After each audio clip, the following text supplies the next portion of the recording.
Welcome to the Kindness Project, the podcast designed to share stories of kindness and share how kindness can make positive change in our world, one small act at a time. This week on the Kindness Project, we talk about funky hair, boat rides, and we have part one of our interview with Andrew Small from the Buskerteers Choir. Good insert time here. I am joined by a girl who is wearing a 90s Rover style hat and a girl who is wearing pink style hair. It's Charlotte and Sophie. And Sophie and Charlotte, how are you guys? I think you should clarify which one of us is wearing the hat and which one of us had the hair. Sophie's wearing the hat, Charlotte's got the pink hair. I can't dye my hair because I'm 9. No, yeah, we'll definitely wait until your mum's listening, so I better be careful here. We'll definitely wait until you're 10. What? It should be like 16. 16. Because she'll get in trouble if she has dyed hair at school. Oh yeah, before that. Are you allowed dyed hair at college? Yeah. No big deal. No. Is there loads of people with dyed hair? Yeah. What's the funkiest dyed hair colour you've seen? I once saw a girl and she had long hair. And once. Whoa! Oh, hold on. What? Oh, that's shocking. And Did you see a boy with short hair as well? Ha ha ha ha! Very funny. And it was split down the middle, 50-50, and one side was completely black and the other side was completely this bright pink colour. Oh, you know what? I thought you were going to say Cruella de Vil's style. One side was completely black and one side, like Sophie's hat, one side was completely black, one side was completely white. Well, the colour did start coming out of it, but it didn't go white. It went like bleached yellow, which isn't a very nice colour. No. Nice. Can I just say, it's Father's Day today because we're recording this a bit in advance. And let me just read this. WhatsApp message I got from you earlier on. Just it's Father's Day, right? So I'm expecting a sort of declaration of love or something like that. No exclamation, no comment. Happy Father's Day. I've put an exclamation mark. Thanks, Charlotte. We're on our way back from the boatyard because we were out on a boat yesterday. Big up to Henry for letting us on his boat to collect the car. So we should be back in about an hour. Just one word. Nice. Nice. It wasn't nice, it was noise. Nice. Like tight, but noise. Toit, nice. And yeah, on that note, can I just say a massive thank you to Mr. Henry Tapper, who's got a boat on the Thames on the other side in West, in the west of the river, who allowed us very kindly to sail up and down the river on his boat yesterday. I drove. You did try. You drove for ages, didn't you? How did you find driving the boat? Good. You enjoyed it, did you? I had a little go as well. But when I was driving, there was a boat coming the other way, which I think they'd rented, and they'd had a few beers or two. I mean, I don't think there's rules against being in charge of a boat whilst inebriated. So, yeah, it was a bit wobbly. It was a bit like all over. But there was blokes drinking on the train the other day. Friday. Were they driving the train? Because that would have been a worry. No, but they'd taken up one of those big 4-person compartments and the entire table was full of beers. It was like, public transportation. I think having a beer on, Yeah, but enough to take up an entire table. It's a weird one. I mean, I'm not keen on people having a beer on the tube. Because you're probably only going to have an hour's journey, and why are you drinking on the tube? Yeah. If you're having a lad stay out and you've got a 4-hour train journey, I think having a drink is fine. C2C, I guess. C2C doesn't go that far, does it? What way were they heading?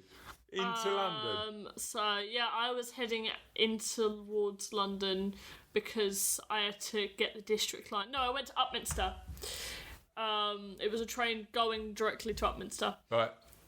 Yeah. Yeah. We're off to Upminster, lads. You have a beer while we wait? I don't know. Whatever floats your boat. But can we just quickly talk about the question of the podcast? Because this question of the podcast is no, I don't know why I'm slapping my hand with the back of my hand.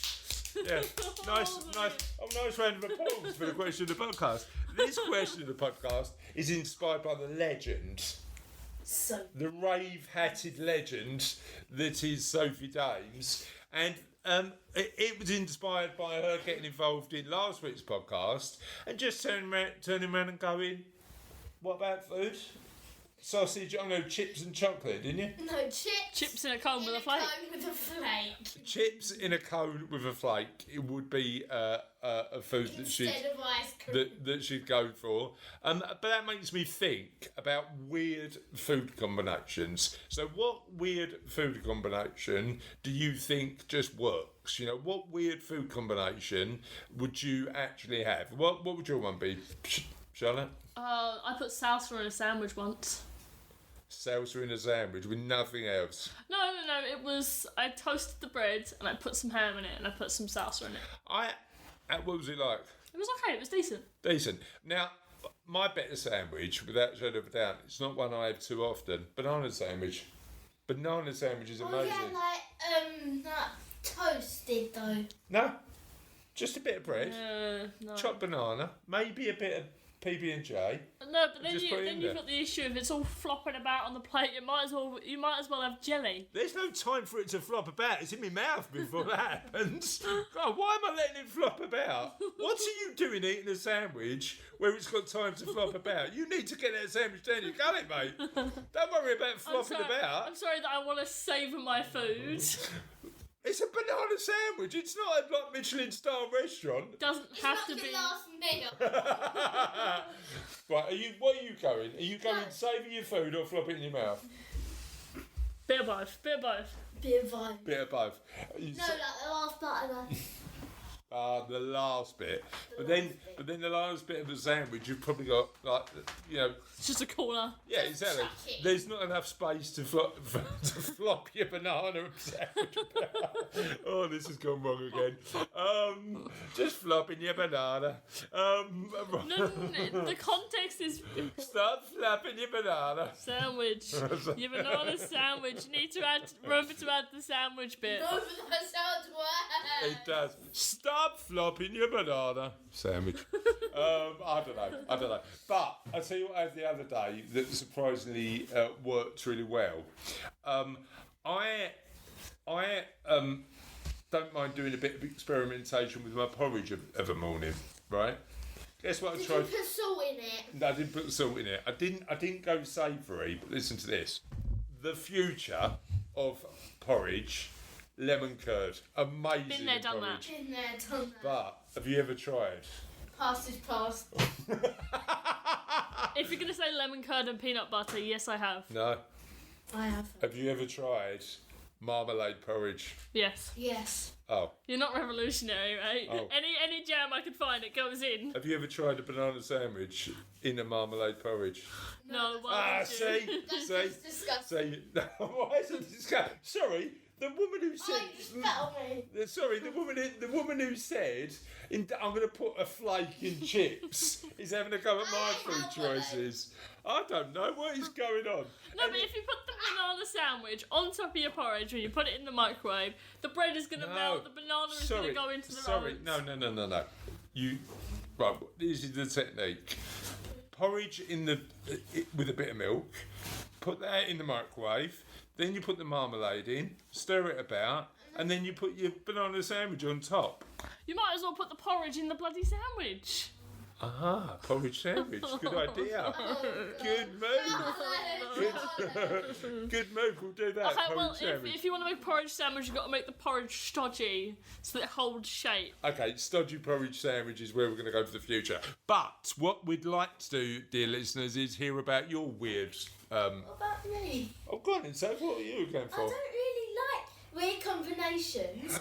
This is the woman. This is the girl who said. No, but like, you know, like, I like chips in a milkshake. Okay, Chips that's Like in a good. milkshake. McDonald's milk. Right. McDonald's chips in a milkshake. But Billy and my friends, he'd have salad cream with anything. So, what's the weirdest thing he's put salad cream on? He puts salad cream in a sandwich, like a cheese sandwich. So, may I remind you that you used to lick ketchup off the plate you used to prefer eating the ketchup over the actual meal But you itself. know what? Salad cream in a sandwich, I think, is fine. If you've got a bit, let's say you've got like ham or cheese, or a ham and cheese, and then a bit of Ham and salad. cheese, bit bland. Put a bit of salad dressing on. I don't think that's a big deal. But like, if some of the salad cream spills, it gets the cocktail sausage and it dips it in. Yeah. It Now, eats the cocktail now, sausage. And I don't think that's quite now there's appetizing. no. What? Look, it's all personal preference. I'll tell you what one I find weird: the one where people dip their food into either water or tea. Have you ever seen that? I've been in a restaurant where somebody's taken a slice of bread and dipped it in their water. I know. Like when I was like 5, 6, I used to have a glass of milk with my sandwich. I used to dip my sandwich in the milk and eat it.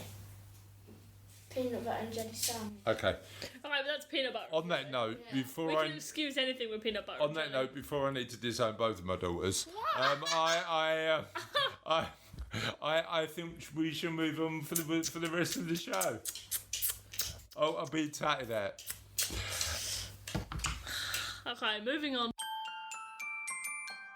So, on this episode of the Kindness Project, our interview is with Mr. Andrew Small. Now, Mr. Andrew Small is somebody who got introduced to me by a lady I know who said, you need to really go and have a chat with this guy because he runs this amazing choir. And this choir is called the Buskerteers. It started just before lockdown and was in a position where they suddenly found themselves in lockdown trying to create music, make music, and they've created some amazing YouTube videos of the choir singing, all virtually, with Andrew as the choir master putting it all together and editing and stuff like that. Yeah. And they have raised tens of thousands of pounds for charity. Nice. Based on the work they do. So let's hear from Andrew and share his story. Hi Andrew, thanks for joining us on the Kindness Project. How are you today? I'm very well, thank you. How are you? Yeah, good. I'm impressed by your amazing guitar collection. Yeah, that's just half of them. How long have you been into sort of music? Has it been a lifelong journey for you? It has been a lifelong journey, pretty much. I think I started my guitar lessons when I was 8, and it was my mum says it was because I wanted to get a girlfriend, so that was what my incentive for learning guitar. But yeah, that was when I was 8, so it's been a good 25 years of playing guitar. So yeah, it's been a long time. So before we start talking about the Buskerteers Choir, just tell us a little bit about you. About me, well, my name is Andrew Small. I'm 33. I grew up in Essex in a small town called Southwood and Ferrers, where I went to school and secondary school, and then my education was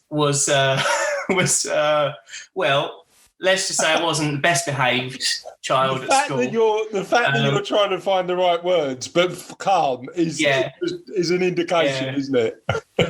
Yeah, it wasn't. It didn't go as planned. Let's just say it didn't go as planned. Do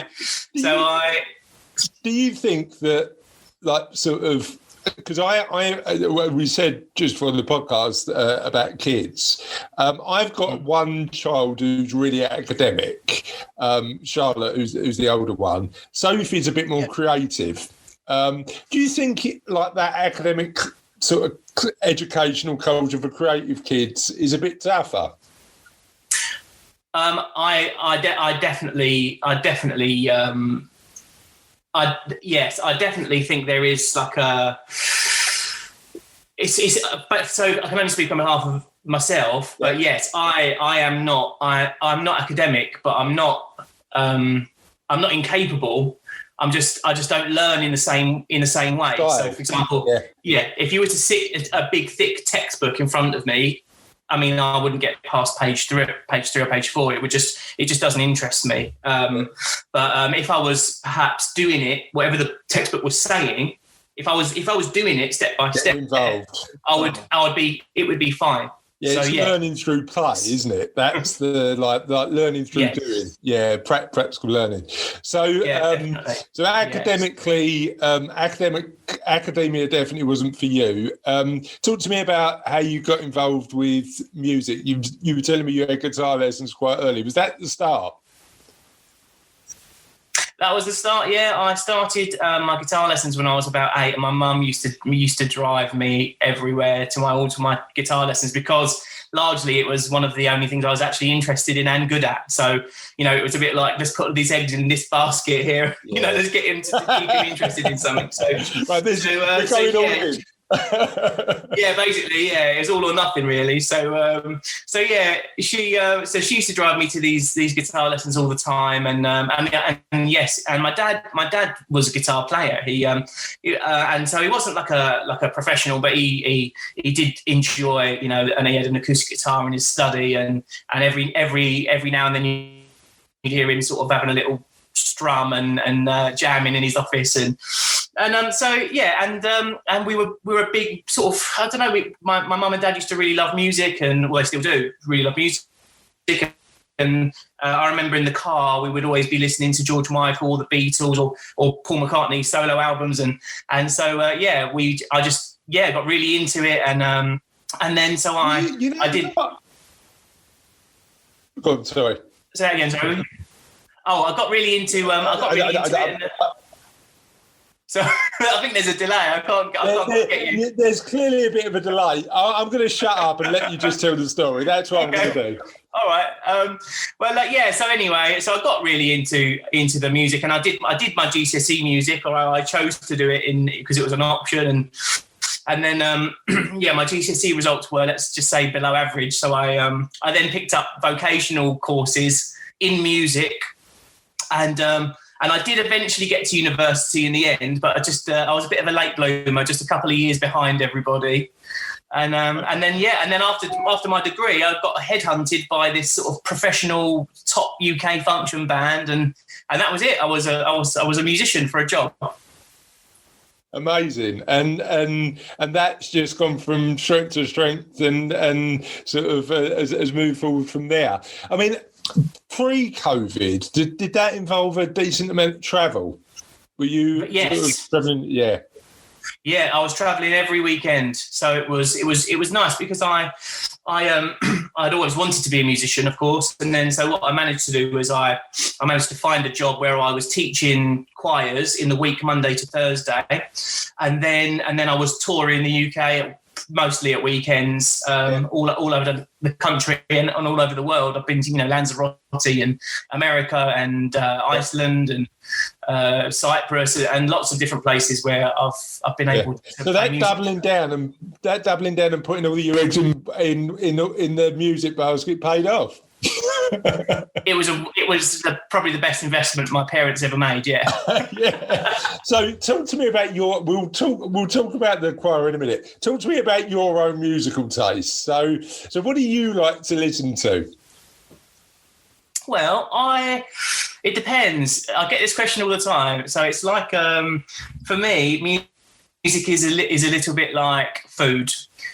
So asking me what I was my favourite, it kind of differs day by day, week by week. It's like, depends what you're in the mood for. So, but yes, largely I find myself returning to the old stuff. Like I love Queen, I love the Beatles, I love anything with sort of some energy and some harmony and a catchy melody. I really like a guitar player called John Mayer. And I've been really big on him since I was a teenager. His playing style. I love Prince. And I love gospel. I've been listening to the Kingdom Choir for the last week. I've been listening to some funky stuff. I think you're right. Like music, sort of music is such a broad, sort of palette that you've got to taste other stuff, haven't you? I've got this habit that I've been doing over the last few years on Spotify. I always create a new Spotify playlist for the year, right? And what the one rule is, I'm not allowed to have more than one song per artist, and I can't have had one from the previous years on the new playlist. I'm always listening to new music, and it's a weird hodgepodge of really cheesy, some like Stone Cold classics. I always had the Beatles on there, and the Stones, funny enough. But yeah, just like sort of doing it, then just broadens your horizons. There's no one particular taste. I'm not a big heavy metal fan, but apart from that, it's. Well, you're missing out. You're missing out on some heavy metal. Am I? Right. So that's interesting. What should I be listening to heavy metal wise? What's the like gateway into heavy metal? Oh, well, it depends. So, it's such a hard question to get to the gateway to heavy metal. It depends on what type of. It depends on how heavy you want to go, I suppose. So you could go, when I was a kid, for example, there used to be. Well, we used to listen to Slipknot a lot. We used to listen to Korn a lot. There was a lot of these sort of grunge bands that we were really into. There isn't really I suppose a starting point for you would be to check out a band called Extreme, and not many people. So people know Extreme for the song More Than Words. You heard that More Than Words before, right? So it's beautiful and it's acoustic. They did get the funk out as well, didn't they? They did get the funk out, yes. And so they're like heavy metal. That's what I would call heavy metal. Yeah. And then it goes further than that. It can go into like new metal, death metal, and it can get really. I reckon the furthest I go, and again, this clearly isn't heavy metal. I like a bit of Guns N' Roses. But this, I've had Extreme on one of my playlists, but I've had More Than Words, so that's not really a heavy metal song. So I haven't got far. Anyway, well, check out their greatest hits album. You must. It is exceptional. Right, from start to finish. It's amazing. Cool. Right, I'm gonna try and pick one for my 2021 playlist as well. Thanks, Andrew. I appreciate it. You're welcome. So, talk to me a little bit about the Buskerteers Choir. Not only how did it start, and then where are we now? Okay. Well, we so again, when I was younger, I was working as a choir leader. I found a job with a national organisation where I was teaching Monday to Thursday night, and it was brilliant. It was the best job. It was like, it was just wonderful. I worked with good people, and my choirs were lovely and local, and they were all local people. That was where I really fell in love with the job. And I was obviously doing my gigging at the weekends and stuff like that. And I did that for a long time. Did that for like 8 or 9 years. And then after a while, so as this organisation was just getting bigger and bigger and bigger, I found myself just drifting off slowly. And so I wanted to do the job. I wanted to do the job, and I wanted to work with the people that I was working with. But it just, the more time went on, the more I was just sort of, I don't know, I just wanted to do something else. I wanted to do something similar, but I wanted to do something else. And I found myself behaving, like I was in the classroom, like I was being that naughty schoolboy, like I'm bored. I need to do something. Yeah, so as soon as I started to feel like that rebellious attitude can sometimes lead to positive things, can't it? Because you do go, well, what happens if I tinker with this? And then, so you got a bit bored, and then what was next? After like 9 years of it, I felt like I needed a bit more. I needed to keep growing and keep moving, and I had all these ideas. And when obviously the bigger you are as an organisation, the harder it is to, I suppose, the more you have to stick to the rules, because the rules apply to everybody, right? So that's okay. That's what they're there for. So basically, I wanted to do the job. I just needed to be free to do it on my own. So, and how I wanted to do it, which was much more like, I don't know, I suppose informal in a way. It was, like just more, just all about the music and the community and the fundraising.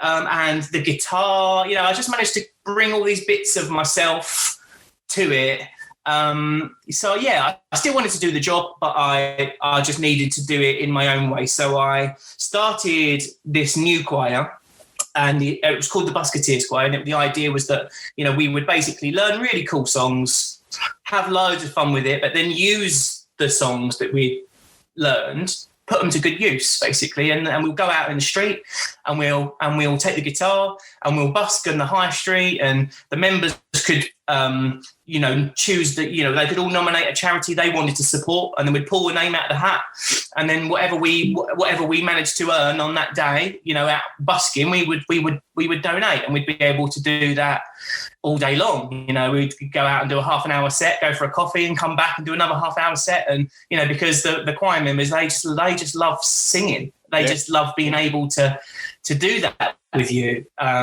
So they will sing until the cows come home. They will not stop. So that was the plan. And so I launched it in January 2020.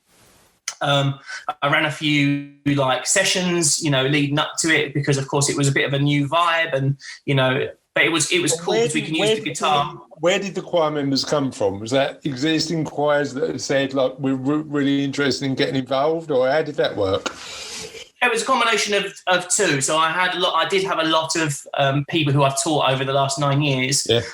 They've obviously become accustomed to my mannerisms, so they wanted to come and get involved, which was really lovely. And then I had lots of new people as well, because I didn't do them in the same places. So we needed some new locations and stuff like that. So we started up in these new towns. So it's about 50-50 really. About half of the choir I've taught before, and half of them were brand new, which was really good, because of course, you know, it was just again just trying to create something new. And people singing in choirs is about community, isn't it? It's about people coming together and just doing something joyful and just enhancing their life, right? It's exactly that, and it's really, really important that is what you. I mean, me, when I remind myself that must be the most important part of the experience all the time. It's not about me. I've actually been a bit uncomfortable the last week or so, because I've won. I've been the choir members have nominated me for an award, which I've just been declared the winner of. Congratulations! Local, yeah, this is not what it's for. And then of course you guys wanted to talk to me and all that, and I feel like this. Actually, it's so bizarre, because the members want me to be recognised, which is lovely, and of course it's nice to have like this pat on the back. But there's been this cloud over me where I'm just like, this isn't about me. This is literally about. It's always been about them. You know what's interesting? It wouldn't happen without you, but I get where you're coming from. You're the facilitator of this community, and you want it to be about the community, right? Exactly. But you should be proud of what you built. I am very proud. I am so proud. It's really weird. It's just it's the big public recognition and the ceremonial stuff. It makes me just feel like it's really hard to explain. And I am so grateful, and I am so proud. I'm so proud of everything that we've done. I mean, we've raised an obscene amount of money, given that we started in January 2020. We've raised over £40,000 in 1 year. Brilliant. I'm so unbelievable. I'm proud beyond words. It's really weird. I think it's a compliment. I think it's like I never wanted it to be about me. It was always about them. I'm working for them. I'm trying to, every day I think about them and what they want to do, and I tend not to put myself front and center of anything. So this is new to me. All this. I'm sure you'll get used to it. Hopefully. Yeah. Okay. So see my face. I'm like, it's like I feel dirty. Yeah, but you know what's weird. You know what's weird. There's always that element of, and again, I independent of what we do on the Kindness Project, I run a business, and effectively the work we do for the business means that I've got to do interviews and put myself front and center on a lot of stuff. And I I've been running the business there for over a decade, but there's always that element in the back of your head which goes, why are you doing this? Why you? But it does get easier. It does get easier. So yeah, it will do. Okay. And again, if you're, I think the other thing, Andrew, if your intentions are right, which clearly they are, and it's to do good things and support people within the community, I think good stuff comes to good people. So 2020 happened. Jan, you started the Buskerteers Choir. Yeah. Didn't go as planned. Yeah. So how did you make sure you were changing throughout 2020 to make sure that your choir members were looked after? Well, that was probably one of the most challenging parts of my life, I think. 2020, because of course we've already discussed the new baby. So yeah. So the new baby happened. So the new choir happened in January, and I managed to launch this thing and actually get it off the ground. So it actually worked. So that was probably a year of planning and preparation and work and so on. And then it lasted about 3 months, and then we had to go back to the drawing board really, really quickly. So we were sort of finishing our first term. We were coming up to performance time. So we'd learned, I think, 3 or 4 songs, probably 4 songs, can't remember. And we were ready to gig. We were, about to introduce ourselves to the world, really. So, and then of course we went into lockdown, and then so a few things were going through my mind at the time. It's so crazy when you think about the series of events now, but I knew that they would need normality as much as possible, and of course there was always thing, doesn't it? How do we make sure we maintain that community in strange times? Definitely, yeah. And of course again, if the choir is always about them. So it's a case of what do they need? How can we do this in a way that they can cope with?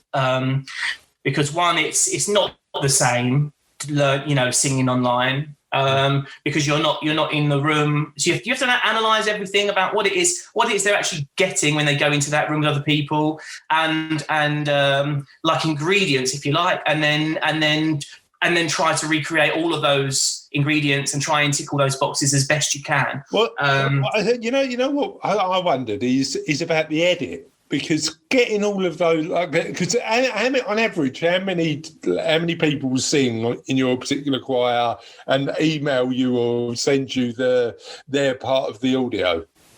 Well, so up to 200. Okay. We've got 200, and I think we've got about 270 members in the choir at the moment. Right. And but not all. So some people just join in the classes and they just do their bit of singing. Other people get involved in the recordings, and they send in recordings, and others send videos and stuff like that. It depends, because people have got their own lives going on. So you just kind of lay out some options, and people get involved. How long does it take to put a song together? Ages. Absolutely ages. So it's ridiculous. So it takes a long time. So for example, the last recording we did, where they just sent me their recordings, it took me 3 days, 3 full days, a day and night, to sync up, like over 100 audio recordings, and then to go through them all. Because again, you only get that choir sound when you're locked in with everybody else. And if you're singing at home to a recording, you're not locked in with anybody. You are a free spirit. Yeah. So it's even if 100 people sing it 95% correctly, there's still edits on every single track that needs to be made to make it lock and to give the choir sound, and that's really the only bit missing from virtual choir. So it is absolutely essential. It takes a long time. I mean, 3 days, that doesn't sound like a long time, but it's like 3 long days. And again, I suppose it's a balancing act, isn't it? Because you add one more voice to the mix, and then it might change again. Definitely, yeah, and so every time, so it's better so you let them send them all in, and you let them accumulate, and then you import them all into Logic at the same time, and you sort of try to do it in this. That's why you do it in that 3-day, that condensed period of time. Because focused on, yeah, because your ears as well, you're mixing, and your ears start to go after a while, so you have to take regular breaks here and there. Otherwise, you stop hearing certain things. So yeah, it takes a long time, but it's worth it because it's the only thing we get out, sound wise. We get choir videos and we get these choir recordings, and the recordings are a bit easier to turn around. The video is very complex. That takes much longer. That takes weeks. So that was part one of Andrew's interview. As you can see, we had loads of music chat, but we also talked quite a lot about the amazing work he's doing with the Buskerteers Choir. Shall we get on with the show?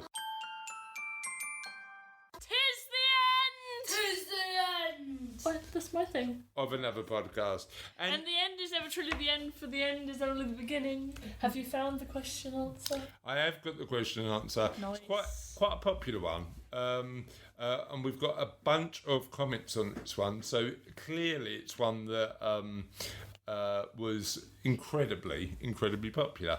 Now, do you remember last week we were talking and we were saying that there are some songs that we believe where the original is far better than any cover version ever. I think Prince When Doves Cry is one of those songs. But we had loads and loads of answers. And one of the answers was from Fiona Mupurgo, who said Stairway to Heaven by Led Zeppelin is can't be better. And she's buying a bag for life from Tesco's. But Hart did produce a good effort.